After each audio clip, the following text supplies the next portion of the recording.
ఓం నమః సోనాదినాదాయ. జీవితంలో ఒక్కసారైనా అరుణాచలం వెళ్ళాలి అనుకుంటారు అందరూ.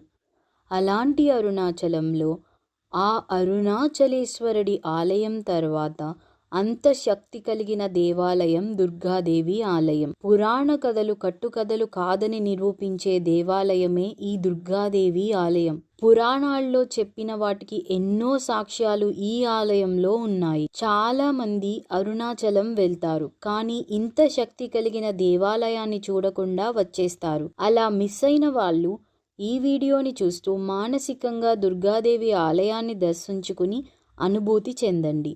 మన ఛానల్ ఉమా అర్జున్ వ్లాగ్స్కి స్వాగతం. ఈసారి అరుణాచలం వెళ్ళటానికి ఎవరైనా ప్లాన్ చేస్తుంటే ఈ టెంపుల్ని ఖచ్చితంగా విజిట్ చేయండి.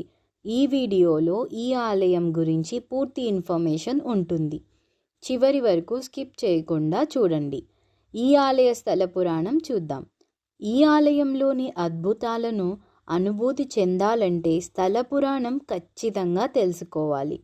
డీటెయిల్గా చెప్తే చాలా టైం పడుతుంది కాబట్టి నేను ఇక్కడ షార్ట్ అండ్ స్వీట్గా చెప్పేస్తా. పార్వతీదేవి శివుడు కోసం అరుణాచలంలో ఒక ప్రాంతంలో తపస్సు చేసుకుంటారు. మహిషాసురుడు పార్వతీదేవిని చూసి మోహిస్తాడు. పార్వతీదేవి శివుణ్ణి మాత్రమే భర్తగా భావిస్తారు.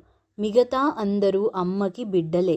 మహిషాసురుడిపై చాలా కోపం వస్తుంది పార్వతీదేవికి. అప్పటికే అరుణాచలంలో ఉన్న మహర్షులు అందరినీ బాగా ఇబ్బంది పెడతాడు మహిషాసురుడు. దానితో పార్వతీదేవి దుర్గా అవతారంలో మహిషాసురుణ్ణి సంహరించడానికి వెళ్తారు. చాలా పెద్ద ఘోర యుద్ధమే చేసి మహిషాసురుణ్ణి చంపేస్తారు. కానీ మహిషాసురుని మెడలో ఉండే శివలింగం అమ్మ చేతికి వచ్చి అతుక్కుపోతుంది. చాలా రోజుల క్రితమే మహిషాసురుడి గురువు అయిన శుక్రాచార్యుడు ఒక అద్భుతమైన లింగాన్ని పానమట్టంతో సహా మహిషాసురుడి మెడలో వేస్తాడు. ఈ లింగం వల్ల మహిషాసురుని ఎవరూ అంత ఈజీగా చంపలేరు. చంపిన వాళ్ళకి పాపం అంటుకుంటుంది. ఎందుకంటే ఈశ్వరలింగం మెడలో ఉన్నవాడిని చంపటం మహాపాపం. దానివల్లే అమ్మ చేతికి ఆ లింగం వచ్చి అతుక్కుంటుంది. అందరి సలహా మేరకు దుర్గా అమ్మవారు తన కుడి చేతిలోని కత్తితో అక్కడే ఉన్న ఒక పెద్ద బండరాయిపై ఓ వేటు వేయగా దెబ్బకి రెండుగా చీలుతుంది. దానిలో నుండి నీటి ప్రవాహం వస్తుంది. కత్తితో కొట్టడం వల్ల ఏర్పడింది కాబట్టి ఖడ్గతీర్థం అని పేరు వచ్చింది. ఈ తీర్థంలో మొట్టమొదట దుర్గా అమ్మవారే స్నానం చేశారు. పాపాన్ని పోగొట్టుకోవడానికి ఓం నమః సోనాదినాదాయ అనే మంత్రాన్ని చెప్తూ దుర్గామాత స్నానం ఆచరించారు. మహిషాసురుడి శివలింగం ఆ తీర్థంలో పడింది. వెంటనే విశ్వకర్మ అక్కడే ఒక గుడి కట్టారు. ఆ గుడిలో మహిషాసురుడి మెడలో ఉండే శివలింగాన్ని దుర్గా అమ్మవారే పాప వినాశన లింగముగా ఆ గుడిలో ప్రతిష్ఠించి పూజలు చేశారు. ఎంత పెద్ద మహాపాపం అయినా ఈ ఖడ్గతీర్థంలో స్నానం ఆచరిస్తూ ఓం నమః సోనాదినాదాయ అని మంత్రం అనుకుని పాప వినాశన లింగాన్ని దర్శించుకుంటే పాపాలు తొలగుతాయని చెప్తారు. మీరు ఒక సెకండ్ టైం తీసుకుని ఈ వీడియోని లైక్ చేయండి. మన హిందూ దేవాలయాల గురించి, వాటి మహిమల గురించి, విశిష్టత గురించి మన వాళ్ళకి ఇంకొంతమందికి యూట్యూబ్ ఈ వీడియోని రికమెండ్ చేస్తుంది. అలాగే మన వీడియోస్ మీకు నచ్చితే సబ్స్క్రైబ్ చేసుకొని మీ ఫ్రెండ్స్ అండ్ ఫ్యామిలీ మెంబర్స్కి షేర్ చేయండి. మీకు ఏమైనా డౌట్స్ ఉంటే తప్పకుండా కామెంట్ చేయండి. ఈ ఆలయం అరుణాచలం బస్టాండ్కి దగ్గరలోనే మెయిన్ రోడ్కి కొంచెం పక్కనే ఉంటుంది. మీరు గూగుల్ మ్యాప్లో ఏం సెర్చ్ చేయాలో స్క్రీన్ పైన ఇస్తాను చూడండి. మీకు ఎంట్రన్స్లో సింహద్వారం ఈ విధంగా పెద్దగా ఉంటుంది. కొంచెం ముందుకు వెళ్తే గుడికి ఎంటర్ అవ్వకముందే వినాయకుడి టెంపుల్ ఉంటుంది. అది దర్శించుకుని లోపలికి వెళ్తే వ్యూ చూడండి ఎంత అందంగా ఉంటుందో. కొంచెం దుర్గాదేవి టెంపుల్, కొంచెం అరుణాచల పర్వతం కనిపిస్తూ చాలా రమణీయంగా ఉంటుంది. మీరు లోపలికి వెళ్ళాక ఒక ప్రదక్షిణ చెయ్యండి. ప్రదక్షిణ మార్గంలో ఉండేవి అన్నీ వివరిస్తాను. తరువాత అమ్మవారిని దర్శించుకుందాం. ఎడమ వైపుకి వస్తే ఒక పెద్ద కొండలా ఉంటుంది. ఆ కొండే అమ్మవారు ఖడ్గంతో ఏర్పాటు చేసిన ఖడ్గతీర్థం ఉన్న కొండ. మీరు పైకి రాగానే ఒక మండపం పక్కనే మీకు ఖడ్గతీర్థం కనిపిస్తుంది. గ్రిల్స్తో పూర్తిగా మూసివేసి ఉంది.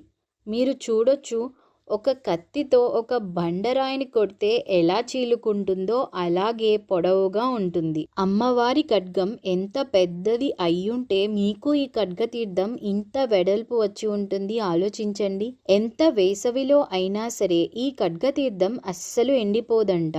ఎప్పుడూ నీరు ఉంటుందని ఇక్కడ లోకల్ పీపుల్ చెప్తున్నారు. అలాగే ఈ ఖడ్గతీర్థంలోని నీళ్లకు చాలా మెడిసినల్ వాల్యూ ఉన్నాయని రీసెర్చ్ చేసి తెలుసుకున్నారు. ఈ ఖడ్గతీర్థం ఓపెన్లో ఉన్నప్పుడు చాలామంది బాటిల్స్లో వాటర్ తీసుకుని వెళ్ళి పూజ గదిలో పెట్టుకుంటే ఎన్ని సంవత్సరాలు అయినా ఆ నీరు పాడైపోవడం కానీ ఆ నీరు కలర్ మారటం కానీ ఏమీ ఉండేది కాదంట. అంత గొప్ప పవిత్రమైన తీర్థం ఖడ్గతీర్థం. ఖడ్గతీర్థంలో ఇప్పుడు మనం స్నానం చేయలేం కాబట్టి కనీసం ఆ ఖడ్గతీర్థం చుట్టూ ఓం నమః సోనాదినాథాయ అనే మంత్రాన్ని జపిస్తూ ప్రదక్షిణ చేయండి. ఎందుకంటే ఖడ్గతీర్థం అమ్మవారే ఏర్పాటు చేసి స్వయంగా మనకి ఈ మంత్రాన్ని ఇచ్చారు. ఈ ఖడ్గతీర్థానికి పక్కనే చిన్న గుడి ఉంటుంది. ఇందులో శ్రీ విశాలాక్షి సమేత శ్రీ విశ్వేశ్వర స్వామి వారు ఉంటారు. మనకి కనిపిస్తున్న ఆ లింగమే పాప వినాశన లింగం. మనం ముందు చెప్పుకున్నాం కదా, మహిషాసురుడి మెడలో ఉండే శివలింగం దుర్గాదేవి వారు ప్రతిష్ఠించారని. అదే ఈ లింగం. ఈ లింగం చూడండి ఎంత పెద్దగా ఉందో. దీన్ని బట్టి మహిషాసురుడు ఎంత పెద్దగా ఉండేవాడో ఆలోచించండి. ప్రతి త్రయోదశి నాడు, మాస శివరాత్రులలోనూ, కార్తీక పౌర్ణమి నాడు, శివుడికి ఉండే పర్వదినాలలో ఈ పాప వినాశన లింగానికి ఖడ్గతీర్థంలో ఉండే నీటితోనే ప్రత్యేకంగా అభిషేకం చేస్తారు. ఈ లింగానికి పక్కనే విశాలాక్షి అమ్మవారు ఉన్నారు, దర్శించుకోండి. ఇక్కడ ఇంకో ప్రత్యేకత ఏంటంటే ఈ లింగానికి ఎదురుగా కనిపిస్తున్నది శ్రీచక్రం. ఈ శ్రీచక్రాన్ని జగద్గురు ఆదిశంకరాచార్యులు వారు సాలగ్రామ శిలపై శ్రీచక్రాన్ని చెక్కించి అరుణాచలంలోని దుర్గాదేవి ఆలయంలో ప్రతిష్ఠించమని పంపించారు. దీనిని రమణ మహర్షి కాలంలో స్వయంగా రమణ మహర్షి వారే ప్రతిష్ఠించారు. కొన్ని పర్వదినాలలో సౌభాగ్యం మరియు సంపదల కోసం ఈ శ్రీచక్రాన్ని వేలాదిగా భక్తులు వచ్చి కుంకుమ పూజలు చేసుకుంటారు. ఇక్కడ శ్రీ సూక్తాన్ని కూడా ప్రతిష్ఠించారని చెబుతారు. ఈ ఆలయం వెనకాల దక్షిణామూర్తి విగ్రహం ఉంటుంది, దర్శించుకోండి. ఈ ఆలయాన్ని చూసుకుని ఇంకొంచెం ముందుకు వెళితే ఎదురుగా ఒక పెద్ద వటవృక్షం కింద ఉన్న ఆలయంలో ఒకే మండపంపై 2 విభిన్న వినాయకులు ఉంటారు. అంటే 2 వినాయకులు విగ్రహాలు డిఫరెంట్గా ఉంటాయి. కొంచెం ముందుకు వెళ్తే గర్భగుడి వెనుక భాగానికి వెళ్తారు. అక్కడ నుండి అరుణాచల పర్వతం మొత్తం ఎంతో అందంగా కనిపిస్తుంది. అరుణాచల పర్వతమే శివుడు కదా. ఇక్కడ ఉన్న నంది ఆ పర్వతం వైపే తిరిగి చూస్తూ ఉంటుంది. ఇక్కడ చాలా ప్రశాంతంగా ఉందండి. ఇక్కడ ధ్యానం చేసుకుంటున్నారు చూడండి.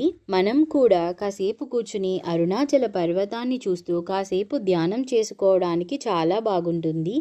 ఈ ఆలయంలో ఒక్కసారి ఖడ్గమాల చదివితే 1000 సార్లు చదివిన ఫలితం ఉంటుంది.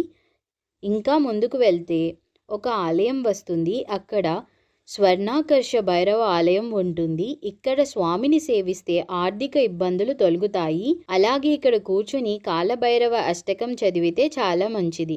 ఈ ఆలయం పక్కనే నాగప్రతిమలు కూడా ఉంటాయి.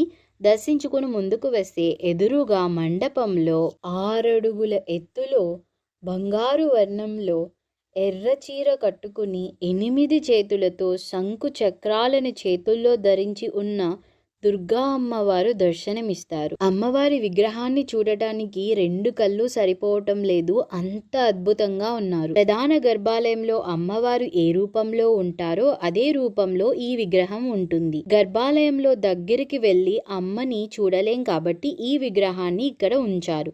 ఇక్కడ దీపదానం చేస్తే చాలా మంచిది. లేదంటే కనీసం దీపమైనా వెలిగించండి.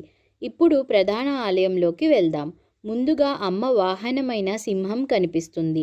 అలా లోపలికి వెళ్తే శిల్పకళ చాలా బాగుంటుంది చూడండి. గర్భాలయంలో ఒకప్పుడు చిన్న అమ్మవారి విగ్రహం మాత్రమే ఉండేది. అది చాలా ఉగ్రకళతో ఉండటం వల్ల ఎవరూ దర్శించుకోలేకపోయేవారు.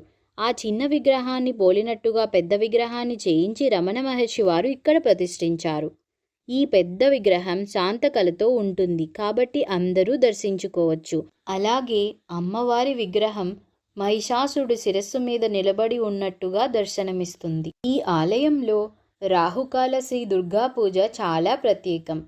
జాతకరీత్యా రాహుగ్రహ ప్రభావంతో జీవితంలో కష్టకాలాన్ని చూస్తున్న వారు ఈ పూజలో పాల్గొని నిమ్మకాయ డొప్పలతో ఆవు నెయ్యి వేసి దీపాన్ని వెలిగిస్తే రాహు దోషాలు తొలగుతాయని తరతరాల నుండి ఇక్కడ వాళ్ళ నమ్మకం. ఈ వీడియోని లైక్ చేసి మీ ఫ్రెండ్స్ అండ్ ఫ్యామిలీ మెంబర్స్కి షేర్ చేయండి. తద్వారా మన తెలుగు వాళ్ళందరికీ ఈ ఆలయం యొక్క విశిష్టత గురించి తెలుస్తుంది. నేను మొదటిసారి ఈ ఆలయాన్ని దర్శించుకున్నప్పుడు ఆ ఖడ్గతీర్థాన్ని, పాప వినాశన లింగాన్ని ఈ రెండు ఒక ఎత్తైన కొండ మీద ఉండటం చూసి చాలా ఆశ్చర్యం అనిపించింది. పురాణ కథలో ఎలా అయితే చెప్పారో మన కళ్ళకి కట్టినట్టుగా ఆనవాలు అలాగే ఉన్నాయి ఇక్కడ. ఈ ఆలయం మొత్తాన్ని దర్శించుకున్నప్పుడు లిటరల్గా నాకు గూస్ బంప్స్ వచ్చాయి. అంత మంచి అనుభూతి చెందుతాము ఈ ఆలయంలో. ఆలయాన్ని మీరు ఆల్రెడీ చూసి ఉంటే నేను చెప్పిన పాయింట్స్ అన్నీ మీరు ఆలయంలో గమనించారో లేదో కామెంట్ చేయండి. అలాగే ఇప్పటి వరకు మన ఛానల్లో అరుణాచలం ఆలయం, శ్రీశైలం ఆలయం లోపల ఉన్న రహస్యాలు గురించి, అరుణాచల గిరిప్రదక్షిణ మార్గంలో చూడాల్సిన 44 శక్తి బిందువుల గురించి మరియు అన్నవరం సత్యనారాయణ స్వామి ఆలయంలో చూడవలసినవి, వాటి ప్రాముఖ్యత, వ్రతం గురించి డీటెయిల్గా వీడియోస్ చేశానండి. అవి కూడా ఒకసారి చూడండి. మీరు చాలాసార్లు నేను చెప్పిన ఆలయాలు అన్నీ చూసి ఉంటారు. యూట్యూబ్లో కూడా చాలా వీడియోస్ చూసుంటారు. కానీ మన ఛానల్లో వీడియోస్ చూస్తే ఖచ్చితంగా ఒక్క కొత్త పాయింట్ అయినా దేవుడి గురించి తెలుసుకుంటారు. Thanks for watching. Do like, share and subscribe to our channel Uma Arjun vlogs.